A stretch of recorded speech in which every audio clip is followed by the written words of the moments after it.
je pense que tout le monde est en faveur de la justice et de la morale, n'est-ce pas?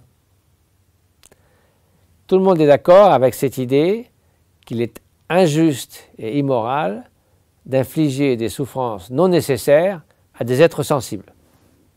Ça paraît d'être le bon sens, et je ne vois pas qui pourrait aller à l'encontre de cette idée. Alors on en vient non seulement au traitement que nous infligeons parfois à nos frères et sœurs humains, mais aussi aux autres espèces, les quelques 8 millions d'espèces qui sont nos concitoyens sur cette terre. Alors, en ce qui concerne les humains, nous avons fait d'immenses progrès de civilisation, nous avons aboli l'esclavage, nous avons officiellement au moins aboli la torture, et promulgué la Déclaration universelle des droits de l'homme. Nous avons fait d'immenses progrès.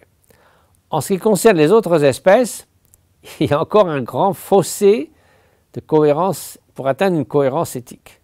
Pourquoi? Il faut savoir que chaque minute, nous tuons 2 millions d'animaux pour soi-disant nos besoins, qui n'en sont pas véritablement.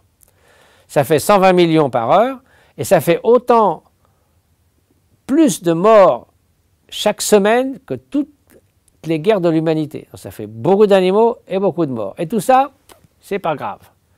Donc là, véritablement, il y a une sorte de dissonance cognitive énorme, à savoir que dès qu'il s'agit des animaux, tous les critères de bienveillance, de compassion, de simplement de penser qu'il est injuste et immoral d'infliger des souffrances inutiles aux autres êtres, sont oubliés.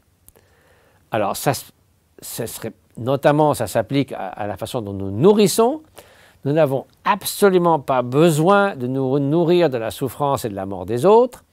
Il y a toutes sortes de raisons pour penser cela. Tout d'abord, c'est à cause des souffrances immenses aux animaux. J'ai cité ces chiffres colossaux du nombre d'animaux que nous massacrons pour ça. C'est pas bon pour l'environnement, puisque l'élevage industriel est la deuxième cause d'émissions de gaz à effet de serre, environ 15%. C'est pas bon pour la pauvreté dans le monde, puisqu'on expédie 800 millions de tonnes de grains vers les pays riches pour produire de la viande, alors qu'ils pourraient nourrir 1 milliard de personnes dans les pays pauvres. Et c'est même pas bon pour la santé humaine, comme ont montré une synthèse de 600 études faites par l'OMS, qui montrent que ceux qui mangent régulièrement de la viande et des produits animaux ont un risque de mortalité accru sur certaines périodes qui peut aller jusqu'à 15%. Donc, tout le monde y perd. Les animaux en premier, bien sûr. Donc, la solution, c'est pas simplement de se dire, bon, je vais diminuer un petit peu. C'est un peu comme quelqu'un qui dirait, bon, je suis un criminel, j'ai tué beaucoup de monde, alors à partir de demain, je vais en tuer un petit peu moins. Ça ne marche pas. Et clairement, moi, je suis un seul petit exemple. Depuis 50 ans, je suis végétarien. Depuis quelques années maintenant, je suis strictement vegan en Europe.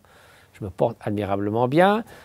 Pour tout vous dire, il y a une compagnie d'assurance anglaise qui donne une réduction de 30% sur les assurances vie aux véganes et aux végétariens. Donc eux, ils savent faire les calculs à la fin de l'année.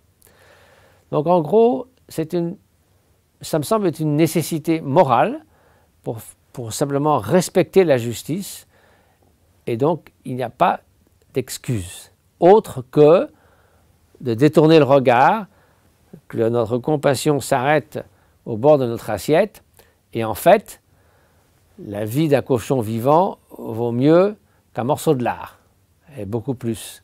Donc il faut simplement réfléchir à la valeur d'une vie que nous sacrifions simplement pour nos papilles gustatives. Donc ça ne tient pas la route, c'est illogique, c'est indéfendable du point de vue éthique, et donc maintenant nous devons aller vers davantage de cohérence éthique. Donc devenez vegan, c'est la seule solution de se sentir à l'aise et de combler ce fossé, cette dissonance cognitive que nous essayons de justifier très maladroitement par toutes sortes d'arguments qui ne résistent pas à une analyse logique. Comme l'a dit Georges Bernard Shaw, les animaux sont mes amis et je ne mange pas mes amis. Il a aussi dit, le jour de mon enterrement, il y aura une file de 3 km d'animaux qui viendront à mon enterrement en disant « Merci de ne pas nous avoir mangés ». Alors ça peut faire rire, mais si on y songe, pourquoi ne pas regarder avec bienveillance tous les êtres animés, quels qu'ils soient?